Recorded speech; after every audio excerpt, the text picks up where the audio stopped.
The first thing King Kaelin Drakar did after returning from the edge of the Crimson Sleep was not call for his council. He did not ask whether the blood curse had been contained.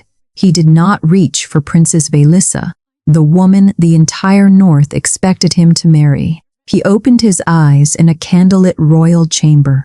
Carved stone walls, crimson banners, armed guards standing too still, healers who had already given up hope, and a silence so heavy it felt like its own kind of curse.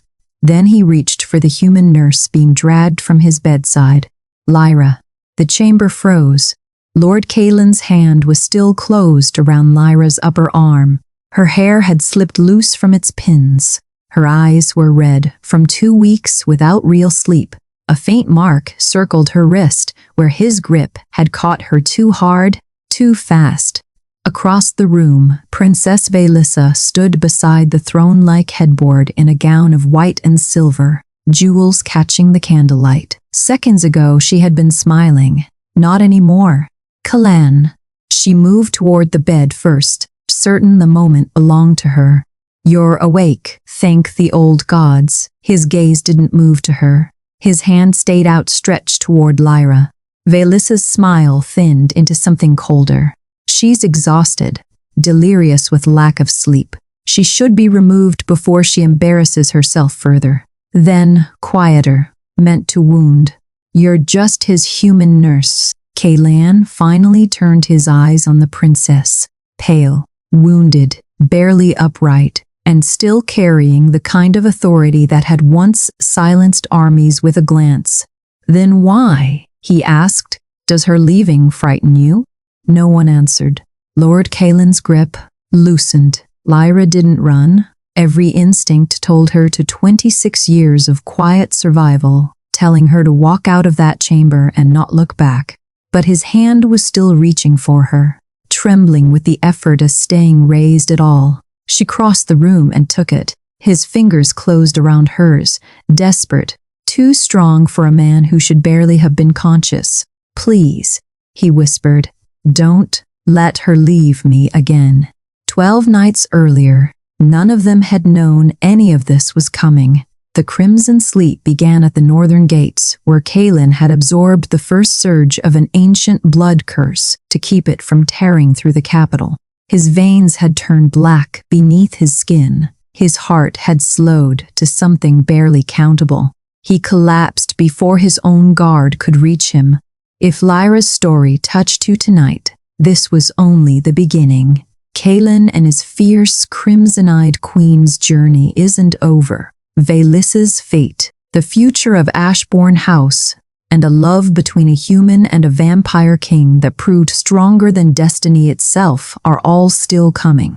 If you don't want this story to end here, hit subscribe and tap the bell right now, because the next chapter is coming very soon, and you won't want to miss it.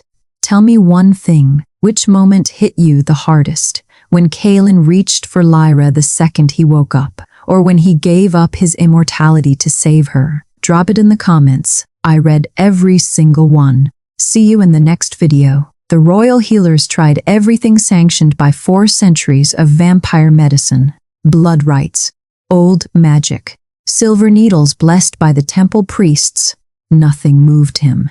After the 9th day, the head healer quietly told the council that the king would not wake. That was when someone remembered that human bodies and human methods reacted differently to cursed blood than vampire ones did. It was a humiliating last resort, summoning a nurse from the lower city clinic to sit beside a king that centuries of vampire healing magic couldn't save. Lyra Ashbourne came anyway. She had spent her whole life caring for people the world found easy to overlook. Factory workers with crushed hands, children with fevers no one else had time for. A king unconscious in a castle was, to her, simply another patient who needed someone to notice whether he was still breathing. The nobles who passed her in the corridors treated her like part of the furniture. She let them. She had learned long ago that arguing with people who already believed you were beneath them only wasted the hours she didn't have. What she noticed, on the 3rd night, was that his pulse steadied whenever she spoke. It wasn't much, a fraction of a beat, evening out under her fingers when she read aloud.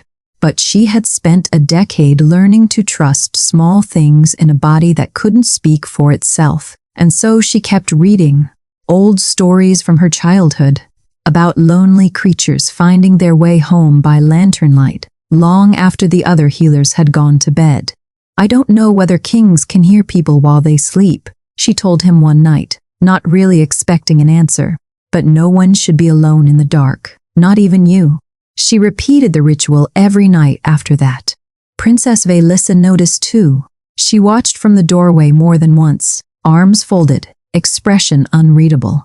She noticed the way Kaelan's fingers twitched faintly whenever Lyra said his name. A woman who loved him might have called that hope. Velissa did not. "How long," she asked Lord Kaelan one evening, "is a human nurse permitted to remain this close to a king? He commanded that we use every means necessary to save him." Kaelan answered, "Before the curse took him. That order stands." "While he sleeps," Velissa said softly, "a regent's word carries the crown's authority. Remember that, Kaelan. Whatever means we're using, someone still has to decide when they're no longer necessary." Kaelan said nothing. He only bowed, the way he always did, and told himself it meant nothing. In the present, Kaelan's eyes had not left Lyra's face. His thumb moved once against her knuckles, and then his hand lifted, slow and unsteady, to brush a tear from her cheek, a tear she hadn't realized had fallen. His voice, when it came, was barely more than breath. "Elena." Lyra went still. "That's not my name." But Kaelan wasn't looking at a stranger. 400 years of grief moved across his face at once, cracking through the composure of a king who had not allowed himself to weep in front of his own court in living memory. He turned his head toward the assembled nobles, toward Velissa, toward Kaelan, toward the healers who had failed him, and the guards who had nearly dragged away the one person who hadn't. "She has returned," he said. The chamber did not move. Not one candle flame wavered.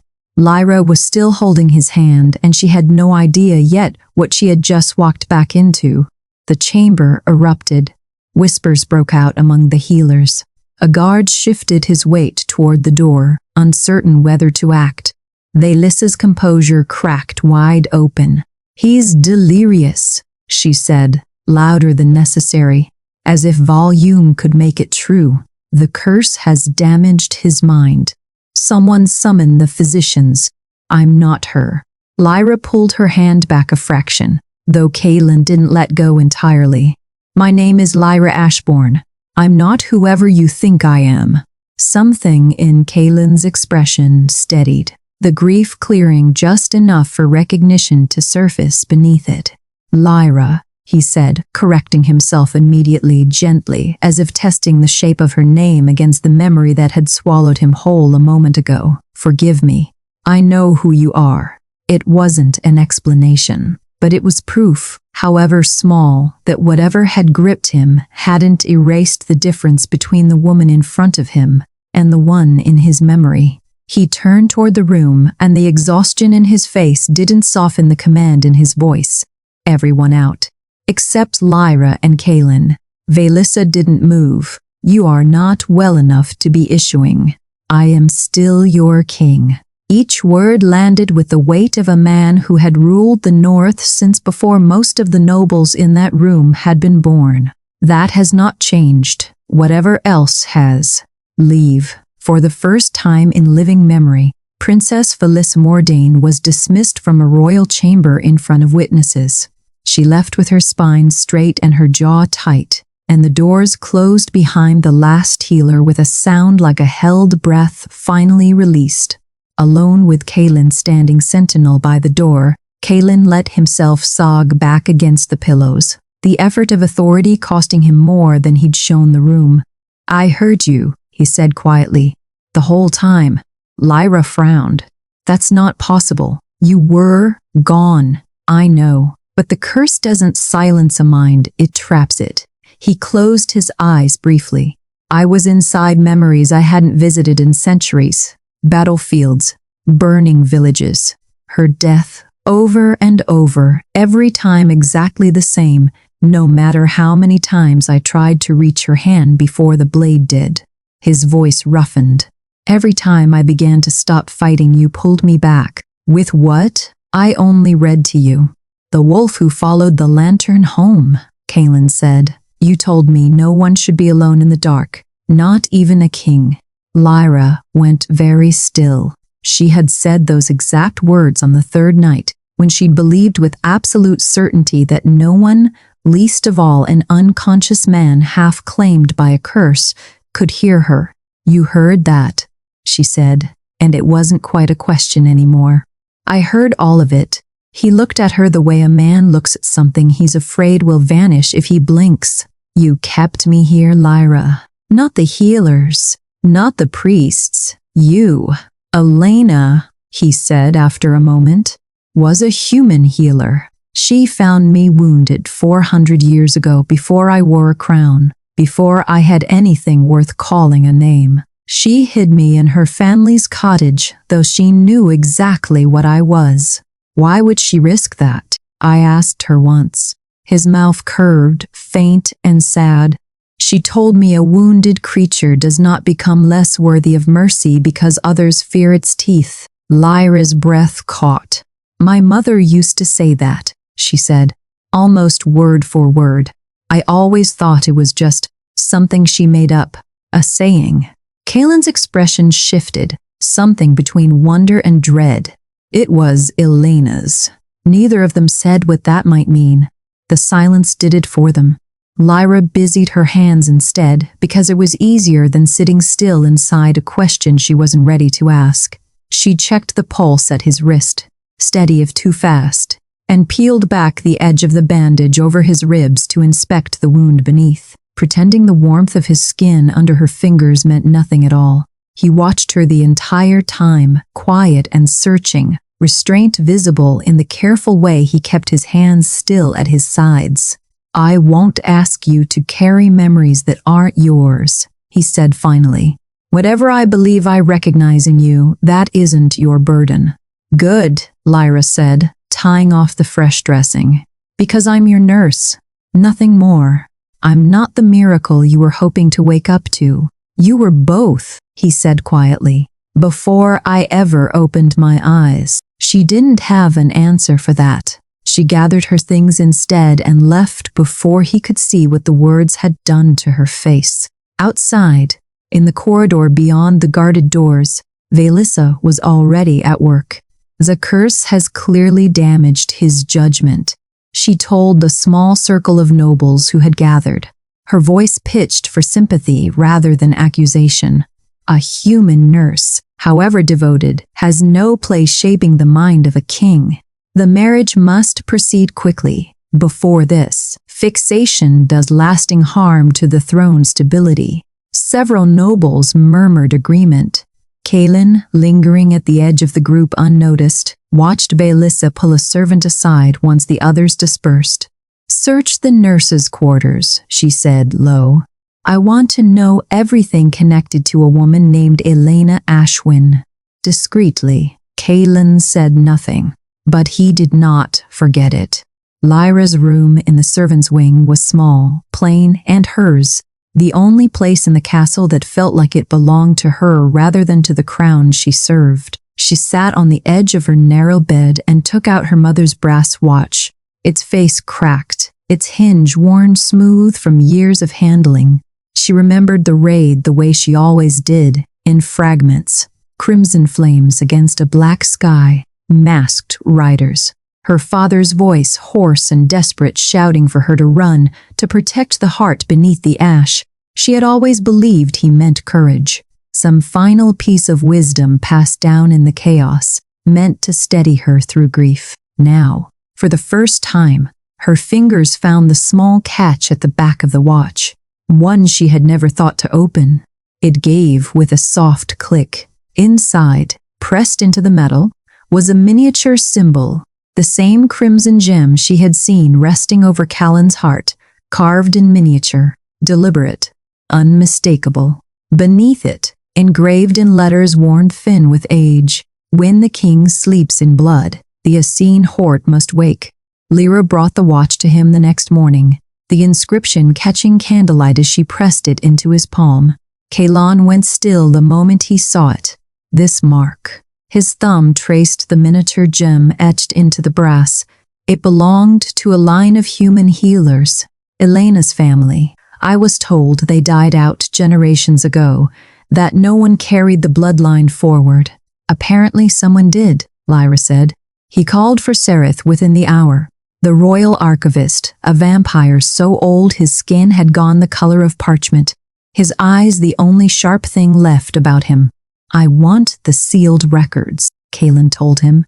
Everything from the years before I took the crown. Everything concerning Elena Ashwin. Vaylissa arrived before Sereth could answer, summoned by whatever network of servants still reported to her out of habit.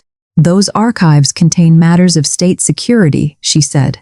Military histories, old treaties, you cannot simply. I can, Kalon said, because I am king and you are not regent. Not anymore. Vaylissa's mouth tightened, but she said nothing further. She only watched Lyra with an expression that promised the conversation wasn't finished, merely postponed. That evening, with Kalon posted at the door and the fire burning low, Kalon told her the rest.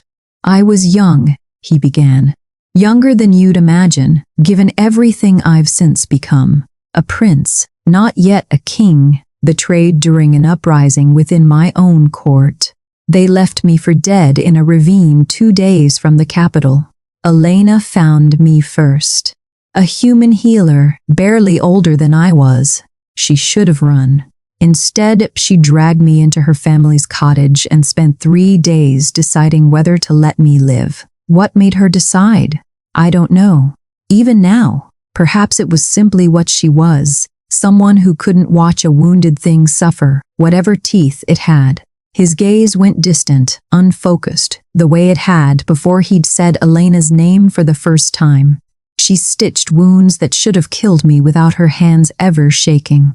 I protected her village from raiders who came through that autumn. She taught me to read, actually read, poetry, not just treaties and battle reports.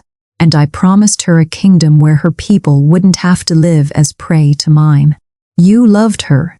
Before I understood what the word meant, yes, his voice thinned. I meant to bring her to court, to make it impossible for anyone to call her beneath me. Before I could, extremists within my own household learned what she was to me. They attacked the cottage. She put herself between me and an enchanted blade meant for my heart. He stopped. Lyra didn't press him. I killed every one of them, he said finally. It changed nothing. I was already too late. Lyra sat with that for a long moment, the story settling into her chest like something cold. You're watching me, she said quietly. The way you watched her in that story. I can see it. Kalon didn't deny it. When you look at me, she asked, who do you see? The silence stretched half a second too long. I don't always know, he admitted. It wounded her more than a lie would have, a lie she could have argued with. This honest uncertainty, she couldn't. I'll keep treating you, she said, standing. That hasn't changed. But I won't be a woman you already buried once. If that's what you need from me, you'll have to find her somewhere else. She left before he could answer. Kalon, meanwhile, had been carrying out Vaylissa's orders and finding things she hadn't meant for him to find. Military dispatches that should have crossed the king's desk were being redirected to Vaylissa's household first. 3 loyal border guards had quietly been reassigned in the past fortnight, replaced by soldiers bearing House Mordain's colors.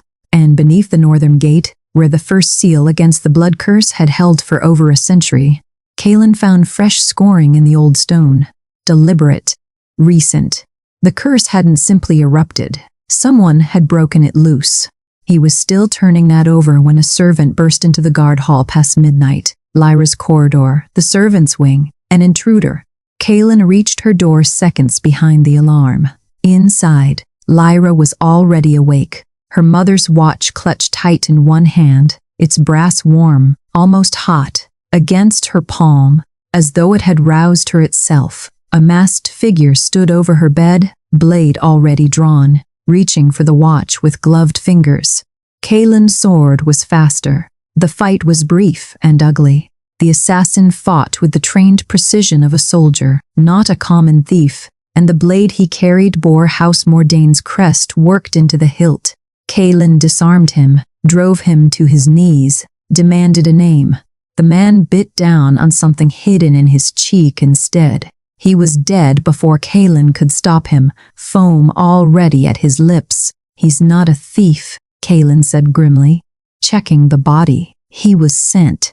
Lyra, shaking, still hadn't loosened her grip on the watch. Sent by whom?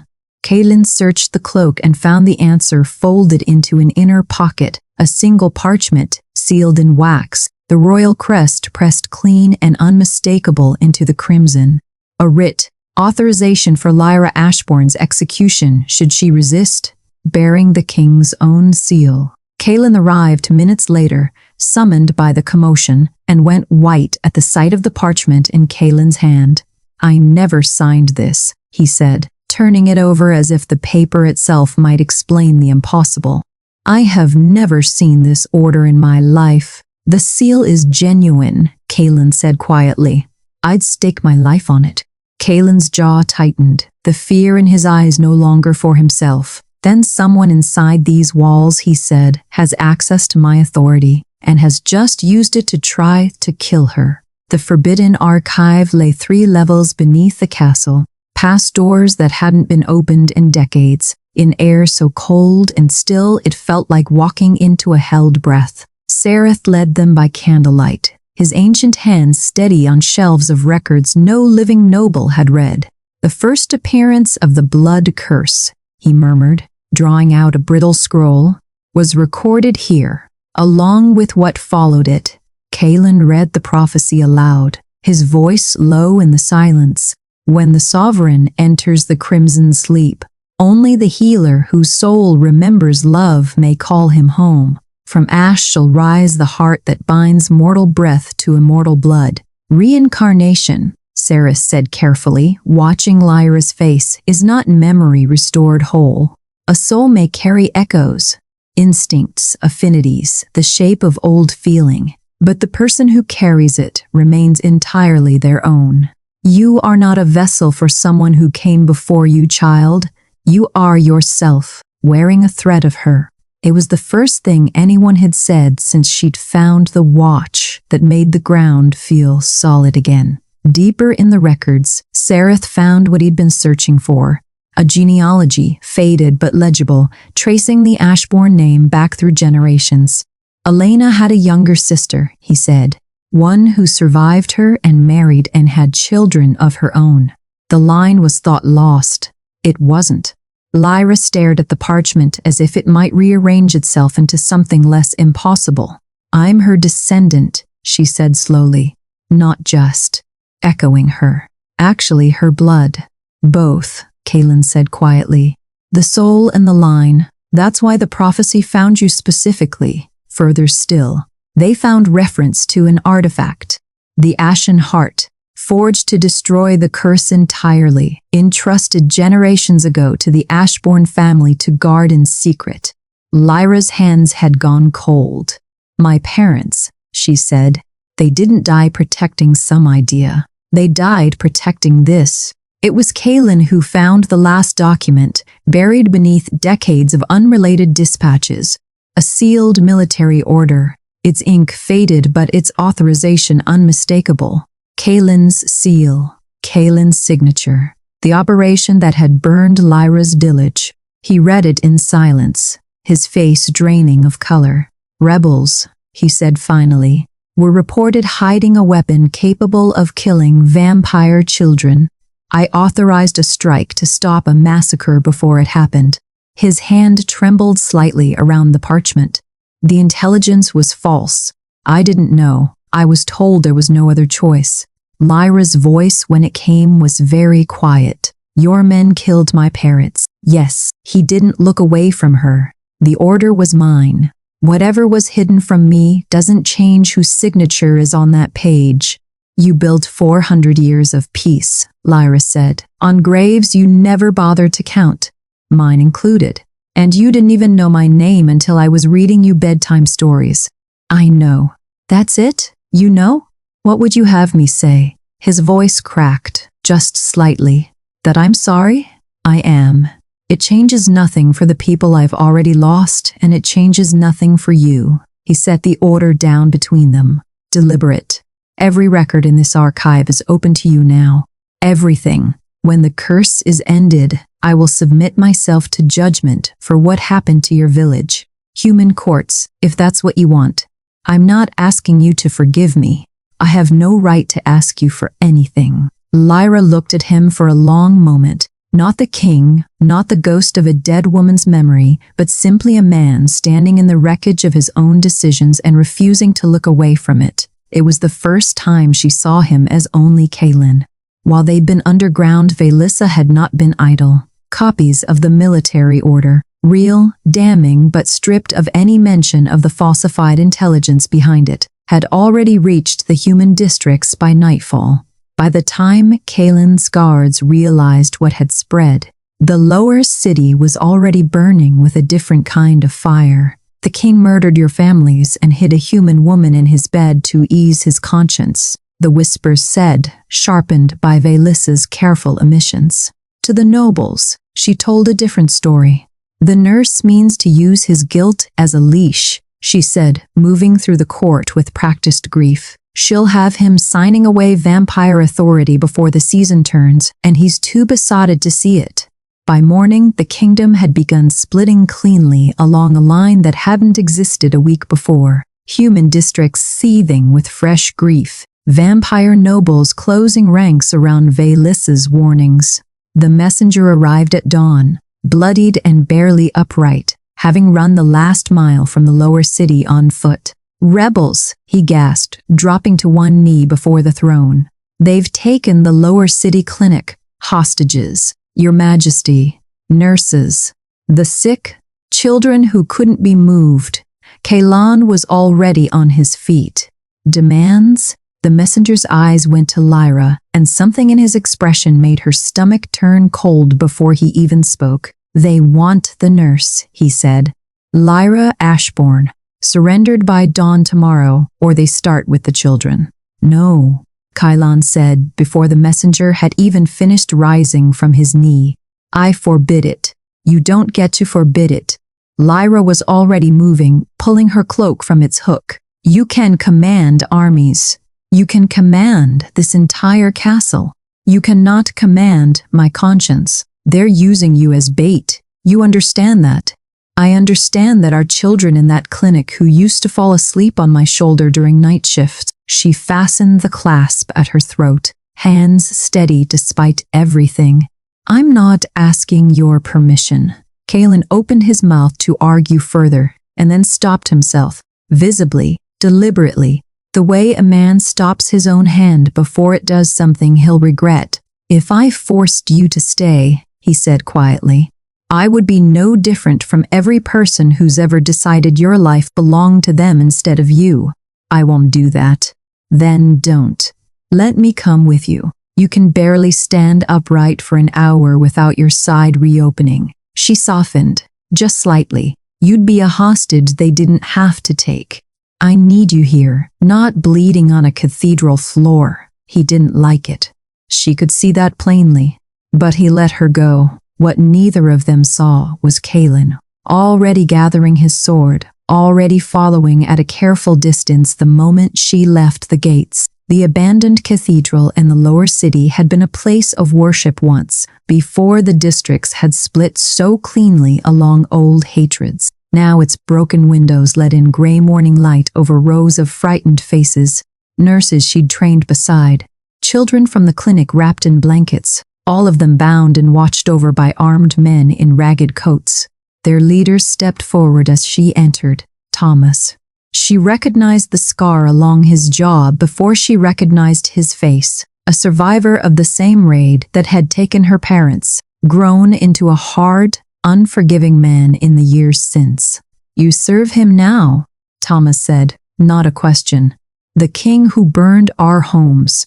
I serve the sick, Lyra said. I always have. He signed the order that killed my family. Yours too, I hear. His eyes were flat with old grief. And you crawled into his bed instead of burning his castle down. His order caused it. I won't pretend otherwise. I've seen the record myself. She kept her voice level, though her pulse was hammering. But killing everyone in this room won't bring back a single person we lost. It'll just give the vampires who already hate us a reason to stop pretending. Then give us something that matters. Take me instead. Let everyone else go. Thomas studied her for a long moment, something unreadable moving behind his eyes. Done, he said. The hostages filed out past her, one by one, some pressing her hand in silent thanks. She had just watched the last child pass through the cathedral doors when the air changed. Figures in black dropped from the broken rafters. Trained, silent, moving with a precision Thomas's ragged rebels didn't have. Mordane blades. They fell on rebels and hostages alike, indiscriminate, and Lyra understood in one sick instant that this had never been about her at all. It was meant to look like a massacre, one the king could be blamed for. Kaelin was already moving, cutting down 2 assassins before they reached the fleeing children, but there were too many, and he was one man against a small army. Then Kaelin was there, weakened, pale, moving through the chaos like something that refused to fall. And an assassin's crossbow swung toward Lyra's chest, the bolt already loosed before anyone could shout a warning. Kaelin threw himself between her and the shot. It tore through his side, into the same wound the curse had already carved there, and he went down hard, dragging her with him to the stone floor. Kaelin, protect them, he ordered his soldiers, breath ragged, blood already soaking through his coat. The humans, all of them, no one touches a single hostage. It wasn't the order anyone expected from the king who'd burned their village.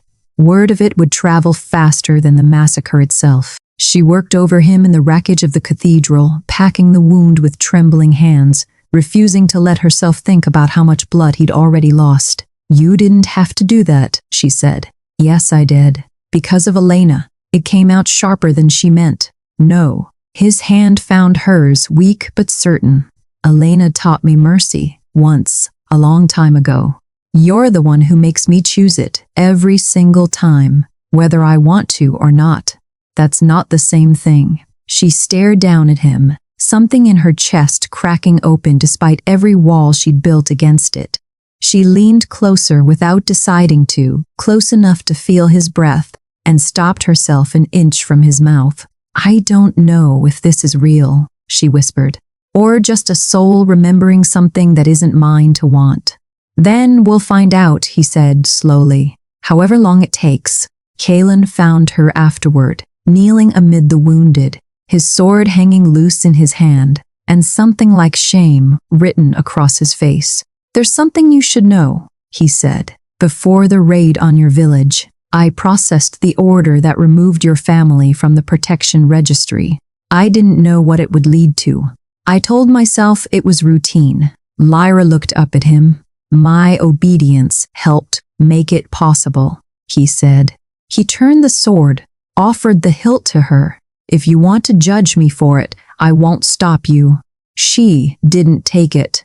I'm not your executioner, Kaelin. Put it away. She stood weary. If you want redemption, earn it protecting the people your obedience once left unguarded. That's worth more than your blood on my hands. He lowered the sword slowly, and something in his posture changed. Not absolution, but direction. They dragged one surviving assassin from the wreckage before the sun fully rose, and under Kaelin's questioning, the man broke faster than pride should have allowed. The blood moon, he gasped. Midnight, 3 nights from now. She means to break the last seals herself, crown herself queen while the kingdom burns around the crisis. She already holds half the ashen heart, Kaelin said grimly, remembering the fragment recovered days before. Lyra's hand went cold, closing instinctively around the watch still hanging beneath her collar. The other half was resting against her own heart, and had been all along. The great throne hall had not held a full court in a decade. Humans and vampire nobles seated on opposite sides by old habit, military commanders in their formal blacks, foreign envoys watching with the careful neutrality of people ready to report home either way.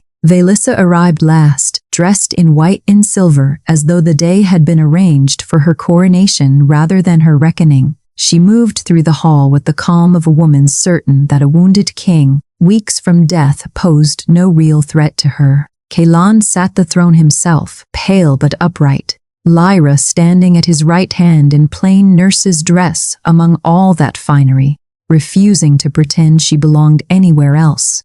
"Lord Kaelan," Kaelan said, "present what you've found." Kaelan stepped forward with a leather case of documents, laying them out one by one before the assembled court. "Altered military reports," he said, "redirected through House Mordain before reaching the crown. Orders bearing forged royal seals, including the writ authorizing Nurse Ashbourne's execution. Payments made to the assassins who carried it out." He paused. "And correspondence between Princess Velissa and extremist nobles detailing the raid on Ashbourne village 4 years past. Falsified intelligence provided deliberately to secure a fragment of an artifact her family believed the Ashbournes still guarded." The hall went utterly silent. "House Mordain," Kaelan finished, "engineered the deaths of Lyra Ashbourne's parents." Velissa did not flinch, and she did not deny it. "Everything I did," she said, her voice carrying easily through the hall, "was necessary to preserve vampire rule in a kingdom our king has spent the last month dismantling for the sake of a human woman." She turned, addressing the nobles directly now. "He would have you believe reincarnation and prophecy, excuse what she's done to him, that she has enchanted his judgment through some borrowed soul. I say, look at what he's become. A king who apologizes to humans, who bleeds himself dry defending rebels who spit on his crown." Murmurs of agreement rippled through parts of the vampire nobility. "The arranged marriage still stands," Velissa said. "It is the only thing that will steady this throne. I suggest we proceed with it immediately." Kaelan rose from the throne, slow but unwavering. "The engagement is dissolved," he said. "As of this moment, House Mordain's soldiers are stripped from royal command, effective immediately, pending full investigation into everything Lord Kaelan has just presented." Velissa's composure finally cracked. "Half the noble houses will abandon you the moment word of this spreads." "Then I will learn," Ceylon said, "which half served the crown and which half merely waited for the chance to own it." For a moment, no one moved. Then a noble near the back drew his blade, and the moment shattered entirely. Fighting erupted through the throne hall in seconds. Mordain loyalists against the royal guard, chaos spreading faster than anyone could contain. Kaelan was already moving, cutting a path toward the throne, shouting orders that the loyal guard obeyed without hesitation. Lyra didn't run for cover. She dropped to her knees beside the first fallen body she reached, a vampire noble, someone who had almost certainly supported Velissa an hour ago, and pressed her hands against his wound with the same steady focus she'd have given anyone. A guard nearby stared at her like she'd lost her mind. "He's one of hers. He's still bleeding," Lyra said, and kept working. She moved from body to body through the fighting, human and vampire alike, and something in the watching court began to shift. Not all at once, not everyone, but enough. The woman they'd been told was manipulating a king was on her knees in the wreckage, saving the lives of people who would have gladly seen her dead an hour before. By the time the fighting broke apart, Velissa was gone, vanished through a passage hidden behind the old tapestries, the recovered fragment of the ashen heart gone with her. Afterward, in the quiet of Kaelan's chamber, Lyra bound a deep cut across his hand, the adrenaline of the hall finally draining out of both of them. I owe you an apology, Kaelin said, for the first thing I said to you when I woke, calling you by her name. You already apologized for that. Not properly. He watched her hands work, unhurried despite everything. I recognize echoes of her in you sometimes. I won't pretend I don't. But you are not gentler than her, or softer, or easier to love. You're fiercer, more stubborn. You walked into that cathedral without asking my permission, and you knelt beside a man who wanted you dead an hour ago because his bleeding mattered more to you than his politics. His voice dropped. You are entirely your own, Lyra. I see that clearly now. She set the bandage down, her hands suddenly unsteady in a way the fighting hadn't managed. Kaelin reached up, slow, deliberate, stopping just short of her face. May I? She didn't answer with words. She closed the distance herself. The kiss was brief. Nothing like the throne hall's chaos. Nothing triumphant about it at all. Just quiet and searching and warmer than either of them expected. When she pulled back, her forehead still close to his, she found she was breathing unevenly. That doesn't mean anything's decided, she warned. One kiss isn't a promise of marriage. After 400 years, Kaelin said, something almost like a smile at the corner of his mouth. I've learned patience. The bells began before either of them could say anything more. Not the castle's usual hour bells, but the deep, frantic tolling reserved for the capital's gravest warnings. Kaelin was on his feet immediately, moving to the window despite the pain it clearly cost him. Outside, the moon had turned the color of old blood, black veins of curse light already spreading across the sky like cracks through glass. She's reached the citadel, he said quietly. The final seal is broken. Lyra's hand went to the watch at her throat, warm now, warmer than it had ever been. The war for the kingdom had just begun in earnest. By morning, the curse had reached every district in the capital. Vampires convulsed in the streets, hunger overtaking reason, their eyes gone black with a rage none of them could explain or control. Humans woke screaming from fevered dreams of fire and drowning, their bodies burning with sickness that no physician's remedy touched. And wherever the two collided, a vampire's hunger meeting a human's fear, the curse fed, growing thicker in the air like smoke that wouldn't clear. Kaelin, still bandaged, still too pale to be standing, gave orders from the war room without pause. Mixed teams, he said, human and vampire rescue units working every district. If the curse feeds on hatred between us, then cooperation is the only weapon we have that it can't use against us. In the palace courtyard, Lyra organized triage lines with the same steady authority she'd once used in a lower city clinic, only now the patients numbered in the hundreds. Vampire soldiers carried human children. Human nurses pressed cool cloths to vampire foreheads burning with a fever that shouldn't have touched their kind at all. Kaelin stood guard over a row of cots holding nurses who, weeks ago, would have crossed the street to avoid him. Now they worked at his side without flinching, and when a panicked crowd surged too close, he put himself between them and the danger without being asked. Tomas arrived at midday with what remained of his rebels, grim-faced and travel-worn, and knelt before Kaelin in the courtyard rather than the throne room. "We're not here for you," he said. "We're here because she asked us to protect people, and I'd rather die doing that than hiding." Kaelin nodded once, accepting it without demanding more. "Then fight beside my guard. That's all I'll ask." By evening, rebels and royal soldiers moved through the burning streets together, and Lyra, moving from cot to cot, exhausted, her hands stained with blood she couldn't wash off fast enough, allowed herself a moment to notice what had grown around her without her quite meaning to build it.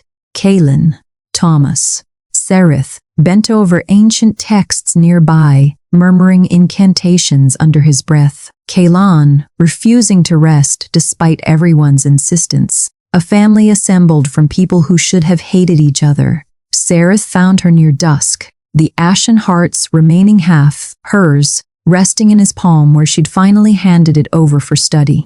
The relic responds only to the bloodline that has guarded it, he said quietly. To you, specifically. No one else can activate it, complete or not. Then let's complete it. There's a cost. His ancient eyes held hers without flinching from what he had to say. The ashen heart binds mortal breath to immortal blood. To wake it fully may burn away the mortal life powering the ritual. Yours. Kaylan, close enough to hear, went rigid. No. Kaylan? I said no. His voice cracked through the courtyard, drawing glances from nearby healers. I won't allow it. You don't get to allow or forbid this, Lyra said, quiet but unshakable. You threw yourself in front of a cursed bolt without asking my permission. You absorbed a plague at the northern gate without consulting a single soul in this kingdom. You don't get to make that choice for yourself and deny it to me. That's different. It's exactly the same. She stepped closer, refusing to let him retreat and to command the way he did when frightened. You're not afraid I'll die. You're afraid of losing someone the way you lost her. And I understand that, I do. But you cannot love me by turning my life into a room I'm never allowed to leave. He said nothing, and the silence told her she'd found a wound beneath everything. The blood mirror shattered into life before either of them could say more, its surface rippling crimson in the middle of the courtyard, and Velissa's face resolved within it, framed by cursed firelight. Such a touching argument, she said. I'll make it simple. Surrender the watch to me, Lyra, and I'll spare the human districts.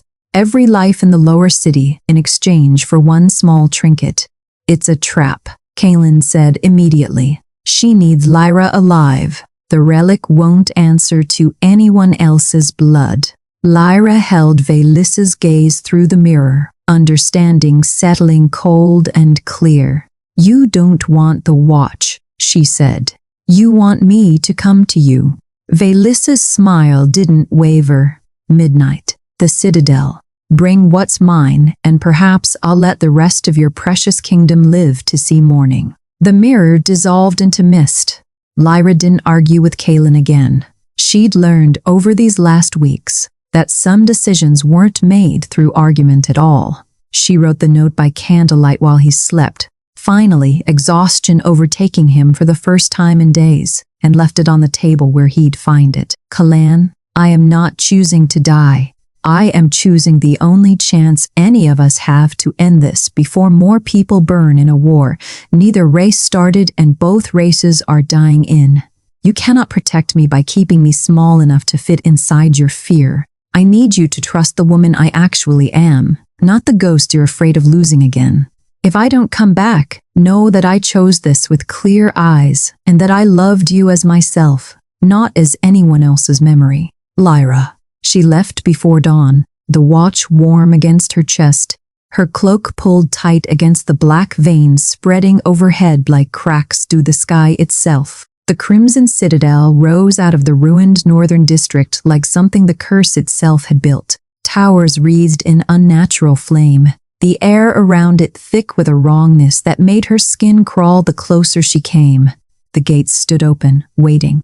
Velissa sat upon a throne of twisted black stone inside, surrounded by fire that gave no warmth, her white gown stained crimson at the hem from the flames licking too close. At her feet lay the missing half of the ashen heart, pulsing faintly with cursed light. You came, Velissa said, rising, something like satisfaction in her voice. I confess I wasn't entirely certain you would. Lyra stepped through the threshold, watch clutched tight in one hand. Behind her, the gate slammed shut with a sound like a coffin closing.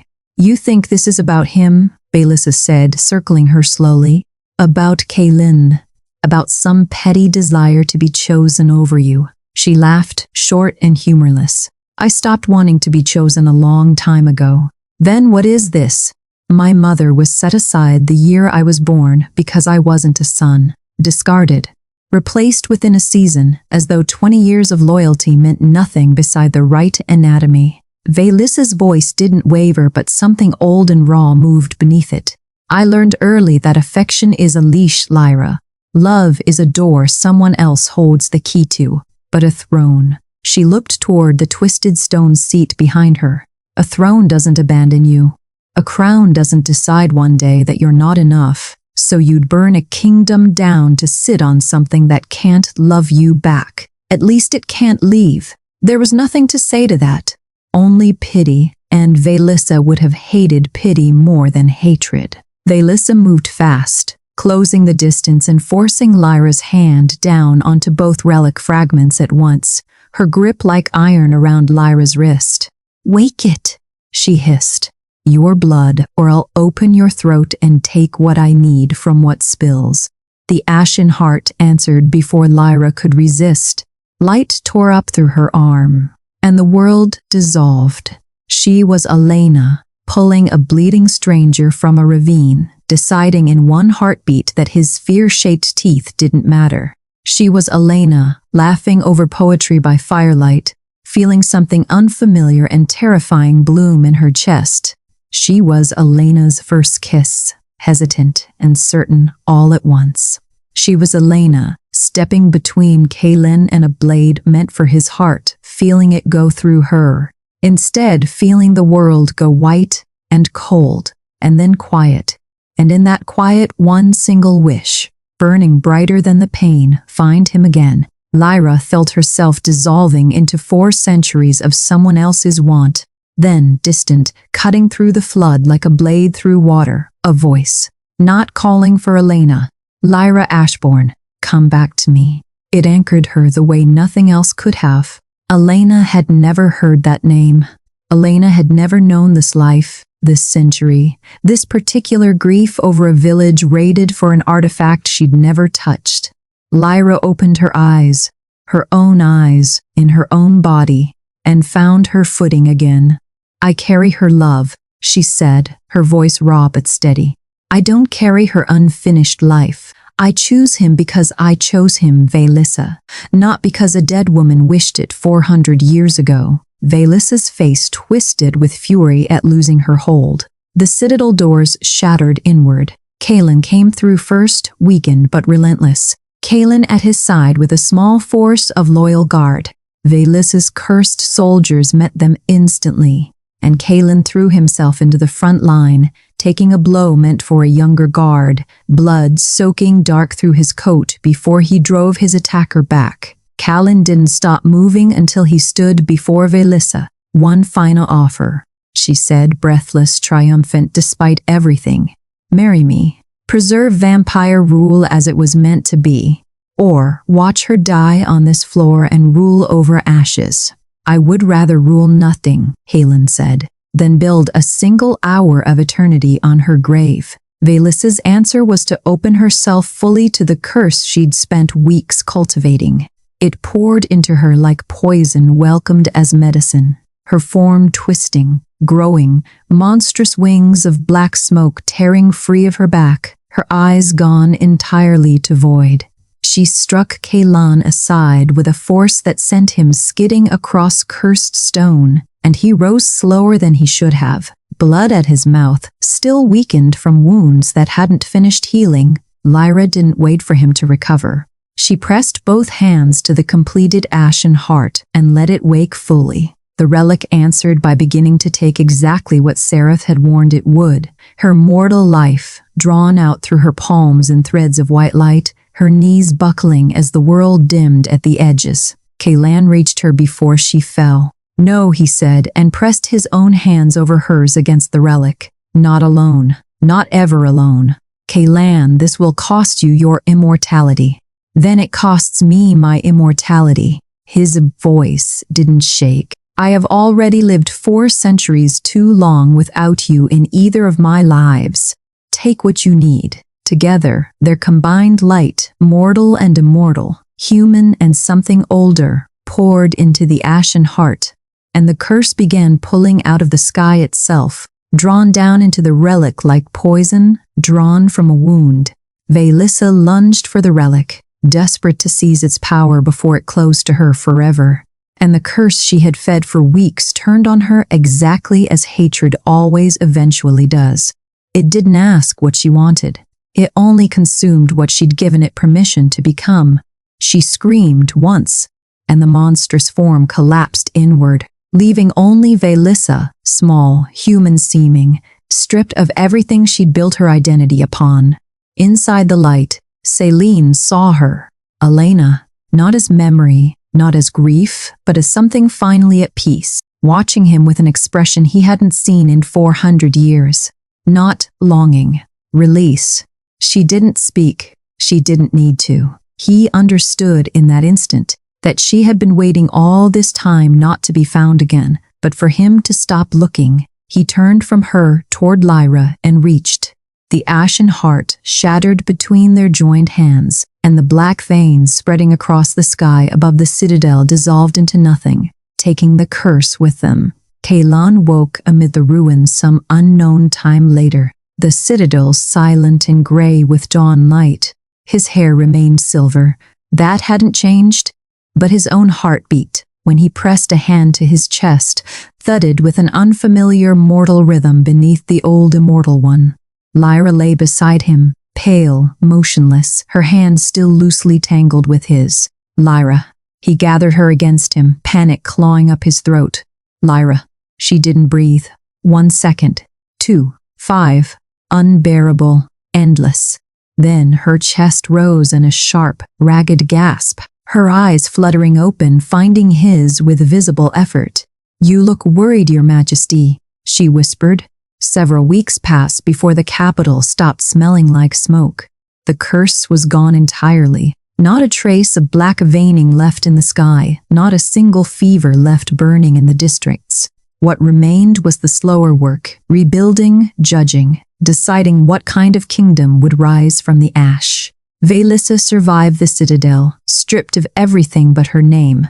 She stood trial before both human and vampire courts jointly, the first such proceeding in the kingdom's history, and was sentenced to imprisonment rather than execution. A mercy Céline insisted upon, though few understood why. She wasn't wrong that love makes people vulnerable, he told Lyra once quietly. She was only wrong about what to do with that truth. Céline recovered from his wounds within a month, the scar across his ribs the last visible mark of the citadel. He was named commander of a newly formed mixed guard, human and vampire soldiers serving side by side, answerable to the crown but sworn to protect every citizen equally. Tomas, once a rebel leader who'd wanted the kingdom burned to its foundations, became the first voice on a human council with genuine authority in northern law, a seat that hadn't existed a season earlier. Céline released the full record of the Ashbourne raid, publicly holding nothing back, the falsified intelligence his own signature. The years he'd spent unknowingly at peace atop a decision that had orphaned a child he would one day fall in love with. He provided reparations to every surviving family touched by that night, and he abolished one by one the old laws that had let humans be treated as property beneath vampire rule. Some nobles left the kingdom rather than live under it. Many more stayed, enough of them having watched during the Crimson Weeks a human nurse kneel beside a vampire enemy's bleeding body without being asked, and a vampire lord bow to a rebel's judgment without demanding his blade back. They offered Lyra a title first, ceremonial, ornamental, the kind of honor given to women who happen to matter to kings. She refused it flatly. "I don't want a title because of who I love," she told Céline. "I want funding. A healing house in the lower city where humans and vampires are treated the same by whoever's willing to treat them, regardless of what side of the old line they were born on." He granted it without hesitation and placed it under her independent authority, answerable to no crown, no court, no royal oversight at all. She named it Ashbourne House, after her parents, not after him. It was 2 nights before the public gathering that Céline found her alone in the healing house's half-finished east wing. Tools and unopened crates still scattered where the builders had left them. "Do you regret it?" he asked. "The kiss, any of it?" Lyra set down the ledger she'd been working through. "No, but something's troubling you." She was quiet a moment, choosing her words carefully. I love you, Celine. That part isn't complicated. What frightens me is the rest of it. Becoming a symbol instead of a person. I don't want the court whispering that you chose Elena's reincarnation, or a prophecy, or the woman who happened to hold the key to your survival. She looked up at him. I want, if this happens, for it to be clear that you chose me, not any of that. Talon absorbed that without arguing, the way he'd learned over these last months. Then I'll make it clear, he said simply. He didn't tell her how. The gathering was held 2 days later in the same throne hall where Velissa had once tried to claim everything for herself. Humans and vampires filling the space together now, without the old divide down the center. Kaelin stepped down from the throne before he even spoke, leaving it empty behind him, and crossed the hall toward Lyra without a crown, without guards, without a single trapping of the office that had once made grown men kneel at a glance from him. Then he knelt himself. The hall went utterly silent. An immortal king who had commanded armies through 4 centuries, who had once made Velissa herself flinch with a single look, lowered himself before a human nurse in front of his entire court. 400 years ago, he said, his voice carrying easily in the silence. Elena Ashwin saved my life. In this lifetime, Lyra Ashbourne taught me how to live it. He looked up at her, and there was nothing performed in his expression at all. You owe me nothing, Lyra. Not your gratitude, not your hand, not a single thing for anything I've done or failed to do. Then why are you kneeling? Because I wanted every person in this room to see exactly what I think you're worth. He held her gaze. Lyra, not as your king, and not as the man you healed back from a curse, but simply as Kaelin. May I spend whatever remains of my life earning a place beside you? Lyra looked out at the assembled court, the same room that had once let Velissa call her just his human nurse without a single voice raised in protest. Then she looked back at the man kneeling in front of all of them, asking rather than assuming, offering rather than commanding. Yes, she said. He didn't slide the ring onto her hand right away. He held it up first, waiting. May I? She laughed, something warm breaking loose in her chest after weeks of careful guardedness. Yes, Kalan. She offered her hand, and he slid the ring into place with the same careful attention he'd once given to reading her pulse. Behind them, Kaelin dropped to one knee, not for a future queen, not out of protocol, but for the woman who had refused to let him become his own executioner and had changed the shape of the kingdom instead. The next morning, Lyra was back at Ashbourne House before the sun had fully risen, treating patients as she always had. A scraped knee, a lingering cough. A small girl too frightened to stop crying about the needle she was certain was coming. Kaelin arrived without a single guard, carrying a tray of supplies he had absolutely no idea how to organize, and waited patiently near the door while Lyra finished coaxing the girl through her examination with nothing sharper than a kind voice and a steady hand. Is it true? The girl asked, eyeing Kailan over Lyra's shoulder. Are you really going to marry the vampire king? Lyra glanced back at him. Silver-haired, patient, hop.